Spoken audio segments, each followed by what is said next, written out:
Assalamualaikum warahmatullahi wabarakatuh. Alhamdulillahilladzi an'ama alaina bini'matil imani wal islam wa akramana bini'amin katsirah wa ja'ala lana fil amali was sa'yi ala talabir rizqil halal ibadatan wa qurbatan ilaih. Wa asyhadu an la ilaha illallah wahdahu la syarika lah wa asyhadu anna Muhammadan 'abduhu wa rasuluh alladzi 'allamana ma'aliyal akhlaq wa arsyadana ila husnil amal wal amanah fi kulli muamalah. Allahumma salli wa sallim ala sayyidina Muhammadin wa ala alihi wa sahbihi ajma'in, amma ba'du. Yang saya hormati Dewan Juri yang arif nan bijaksana, para panitia yang semangatnya meronta-ronta, serta seluruh pemirsa dimanapun kalian berada. Ketika mendengar kata ekonomi, sebagian besar orang langsung membayangkan uang, pekerjaan, atau bisnis. Padahal ekonomi bukan sekedar tentang mencari keuntungan, melainkan tentang bagaimana manusia mampu mengelola segala nikmat yang Allah berikan secara bijak, agar memberikan manfaat sebesar-besarnya bagi diri sendiri, keluarga, bahkan masyarakat. Islam adalah agama yang sempurna. Islam tidak hanya mengatur ibadah, tetapi juga mengatur bagaimana seorang muslim bekerja, mencari nafkah, membelanjakan harta, hingga berbagi kepada sesama. Oleh karena itu, nilai-nilai ekonomi dalam Islam tidak dapat dipisahkan dari akhlak, kejujuran, tanggung jawab, dan keberkahan. Bijak berkarya, cerdas mengelola, implementasi nilai-nilai ekonomi dalam kehidupan. Itulah tema pidato yang akan saya sampaikan.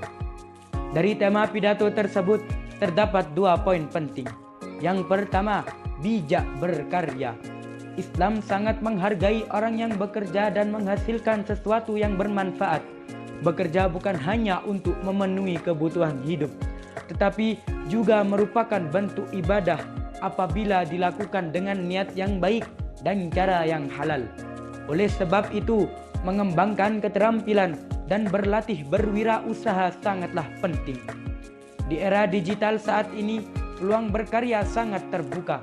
Kita dapat menciptakan produk, membuka usaha kecil, menghasilkan konten edukatif, atau mengembangkan keterampilan yang bernilai ekonomi.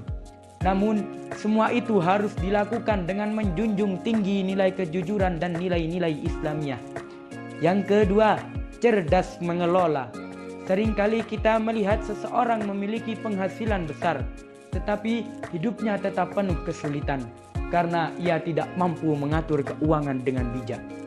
Sebaliknya, orang yang hidupnya sederhana tetapi selalu berkecukupan karena ia pandai dalam mengelola rezeki yang Allah berikan.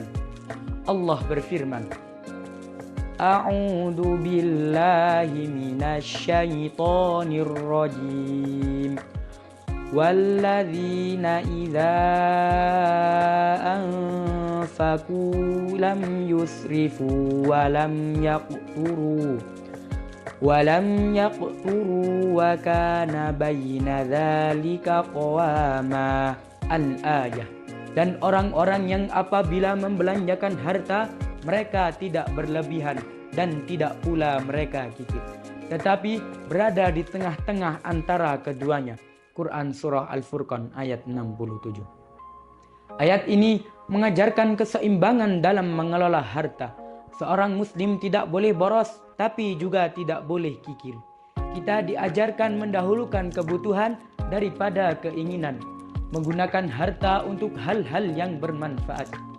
Hadirin yang dimuliakan oleh Allah, nilai ekonomi dalam Islam tidak hanya diukur dari banyaknya keuntungan, tetapi juga dari keberkahan yang diperoleh.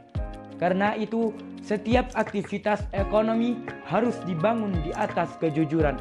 Rasulullah Shallallahu Alaihi Wasallam bersabda, At-tajirus saduqul amin ma'an nabiyyina was-siddiqina wasyuhada. Pedagang yang jujur dan dapat dipercaya akan bersama para nabi, orang-orang yang benar, dan para syuhada. Hadis riwayat At-Tirmidzi.